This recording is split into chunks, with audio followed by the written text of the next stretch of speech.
কিছুদিন থেকেই পেটে চিনচিনে একটা অস্বস্তি হচ্ছিল। পাত্তা দেয়নি আত্রেই।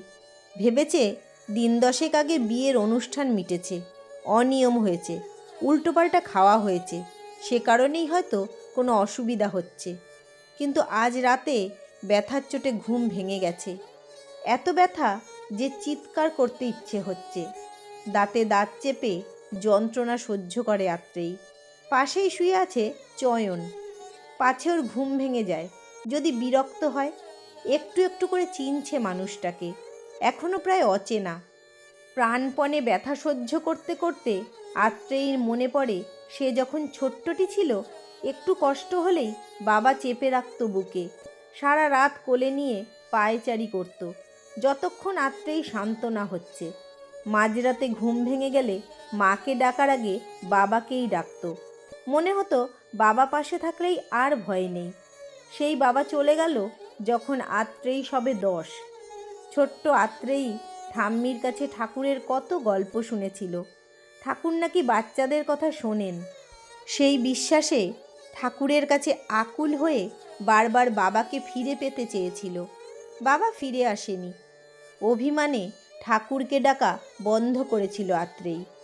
বড় হতে হতে অবশ্য বুঝতে পেরেছিল বাবার ফিরে আসার কোনো উপায় ছিল না।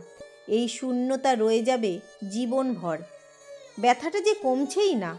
উপুর হয়ে বালিশে পেট চেপে ধরে আত্রেয়ী। চোখ বেয়ে গড়িয়ে আসে জল। নড়াচড়াতে ঘুম ভেঙে গেছে চয়নের। ধর্মর করে উঠে বসেছে সে। কি হয়েছে? কিছু না, অল্প পেট ব্যথা করছে, কোনো মতে উত্তর দেয় আত্রেয়ী। বউয়ের গলার স্বর শুনে এবং মুখ দেখে চয়ন বুঝতে পারে ব্যথাটা মোটেও অল্প নয়। আত্রেয়ীর মুখ লাল, চোখে জল। ব্যস্ত হয়ে বলল, আমাকে ডাকতে পারোনি? জবাব দিল না আত্রেয়ী। ওর মুখ দিয়ে গোঙানির আওয়াজ বেরিয়ে আসছিল। চয়ন দৌড়ল রান্নাঘরে। হট ওয়াটার ব্যাগে গরম জল ভরে সেক দিতে বসল।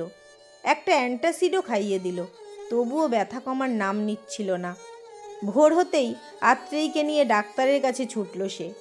ডাক্তার দেখে শুনে গম্ভীর হয়ে জানালেন, এটা অ্যাপেন্ডিক্সের ব্যথা। অ্যাপেন্ডিক্স ফুলে গিয়ে বাস্ট হওয়ার স্টেজে পৌঁছে গেছে। ইমিডিয়েট অপারেশন না করলে মুশকিল। ভয়ে কেঁদে ফেলেছে আত্রেয়ী।